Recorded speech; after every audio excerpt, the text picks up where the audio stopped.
Hi everybody, Josh here.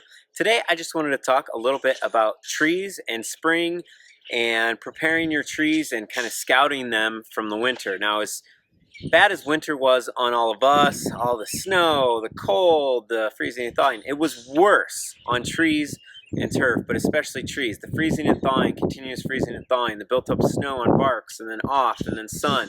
It was really, really bad. I would go, and if you have any ornamental plants, especially Japanese maples, go and inspect them. A lot of splitting of bark on Japanese maples this year. It's not necessarily completely devastating.